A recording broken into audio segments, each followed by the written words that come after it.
दोस्तों, एक पुणे के एक अस्पताल में 14 वर्षीय लड़की भर्ती है।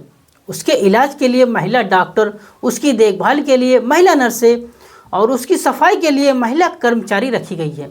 ऐसा इसलिए क्योंकि वह लड़की पुरुषों से बेहद डरती है। उनके करीब आते ही वो कांपने लगती है, सहम जाती है और रोने लगती है। उसकी यह हालत किसी भी इंसान की आत्मा को झकझोर कर सकती है। आखिर ऐसा क्या हुआ, वो इतनी डरी हुई है? आइए जानते हैं इस घटना को इस कहानी के माध्यम से। आगे बढ़ने से पहले एक छोटी सी गुजारिश है, चैनल को लाइक और सब्सक्राइब कर दीजिए, जिससे हमारा हौसला और बढ़ता रहे। दोस्तों, ये कहानी है महाराष्ट्र के पुणे शहर की बनवाड़ी थाना क्षेत्र की है, जिसमें एक लड़की अपने माता पिता के साथ पुणे में रहती है। उसके माता पिता नर्सरी में काम करते थे, जहां वह पौधों की देखभाल करते थे। एक रात वह अपने दोस्त से मिलने के लिए बिना बताए घर से निकल जाती है और पुणे रेलवे स्टेशन पर पहुंच जाती है। वहां वह अपने दोस्त का इंतजार करती है, लेकिन वो नहीं आता। धीरे धीरे रात बढ़ती जाती है और वो लड़की परेशान हो जाती है। इसी दौरान एक 30 वर्षीय ऑटो ड्राइवर की नज़र उस लड़की पर पड़ती है। वह उसके पास जाकर पूछता है, बेटा तुम यहाँ अकेले क्यों खड़ी हो, कोई परेशानी है? 14 साल की मासूम लड़की जो दुनियादारी से अनजान थी, वो सच बता देती है, मैं अपने दोस्त से मिलने आई थी, लेकिन वो अभी तक नहीं आया। मुझे समझ नहीं आ रहा कि अब मैं क्या करूं। ऑटो ड्राइवर कुछ समय के लिए बाहर चला जाता है और फिर 10 मिनट बाद एक पानी की बोतल लेकर लौटता है। फिर वो लड़की को पानी देता है और कहता है, तुम्हारा दोस्त स्टेशन के बाहर खड़ा है, लेकिन वो तुम्हारे पास आने से शर्मिंदा महसूस कर रहा है। चलो मैं तुम्हें उससे मिलवा देता हूँ। प्यास से व्याकुल लड़की पानी पी लेती है, लेकिन वो पानी पीने के लिए जहर साबित होता है, क्योंकि उसमें नशीला पदार्थ मिला हुआ था। धीरे धीरे उसका सिर घूमने लगता है और चक्कर खाते खाते वो बेहोश हो जाती है। बेहोशी की हालत में ही वो ऑटो ड्राइवर उसे अपनी ऑटो में डालकर शहर के बाहरी इलाके सुनसान जंगल की तरफ ले जाता है। दोस्तों, वहाँ पे उस दरिंदे ने मासूम बच्ची की हालत का फ़ायदा उठाकर उसके साथ दरिंदगी की, लेकिन यहीं पर यह घटना खत्म नहीं हुई। इस घिनौने कृत्य के बाद वह उसे एक लॉज में ले गया, जहाँ पहले से ही 12 लोग उस बच्ची के इंतजार में बैठे थे। दोस्तों, लॉज के एक कमरे में उस लड़की को बंद कर दिया गया। उसकी चीख पुकार किसी ने नहीं सुनी। एक एक करके 12 लोग उस कमरे में घुसते रहे और वो दरिंदगी का शिकार होती रही। वो रोती रही, गिड़गिड़ाती रही, लेकिन किसी ने उसके ऊपर दया नहीं आई।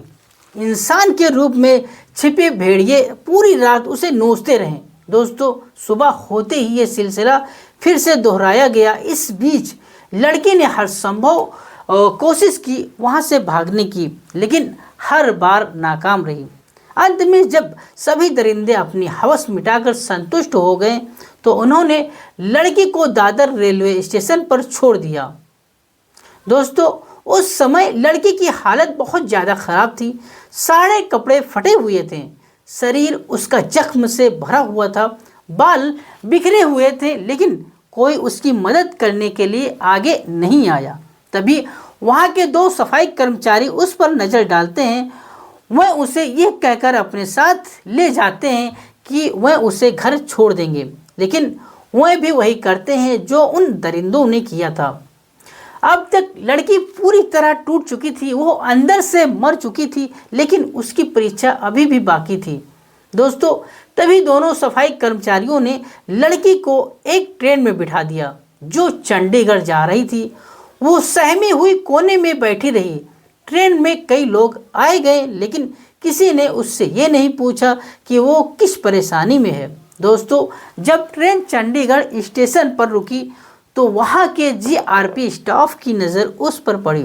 उन्होंने उसकी हालत देखकर अंदाज़ा लगाया कि उसके साथ कुछ गलत हुआ है, लेकिन जब उन्होंने उससे बात करने की कोशिश की, तो वो कुछ भी बताने से इनकार कर देती है। पुलिस जांच से उसका भरोसा पूरी तरह टूट चुका था।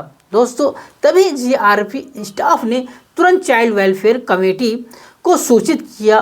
कुछ देर बाद एक महिला अधिकारी वहां पहुंची और उस लड़की से बात की।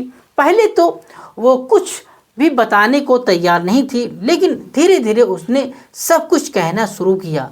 जब महिला अधिकारी ने उसकी यह बीती सुनी तो उनकी आंखों में आंसू आ गए और वहां मौजूद पुलिसकर्मी भी ये सुनकर रो पड़े। लेकिन अब यह जरूरी था कि इन दरिंदों को सजा दी जाए। दोस्तों, तभी पुणे पुलिस ने मामले की गंभीरता को समझते हुए तुरंत जांच शुरू की।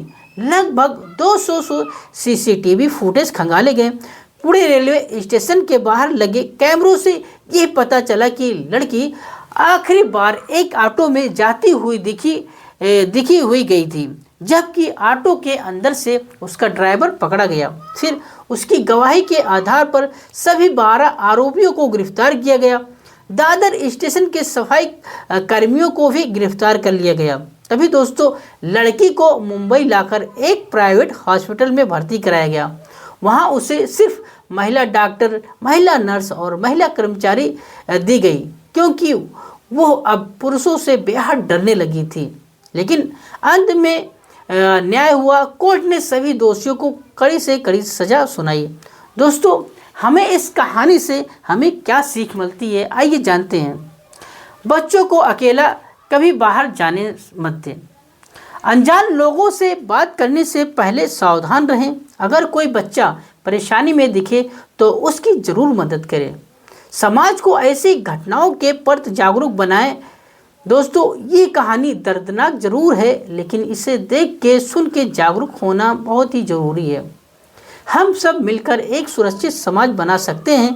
दोस्तों, इस पूरे घटना को सुनाने का उद्देश्य किसी को परेशान करना नहीं है, किसी का दिल दुखाना नहीं है, बल्कि आपको जागरूक करना है, आपको सचेत करना है। अगर ये कहानी आपको सोचने और समझने का एक नया जरिया देती है तो ऐसी और भी जानकारी के लिए हमारे चैनल को लाइक और सब्सक्राइब जरूर करें।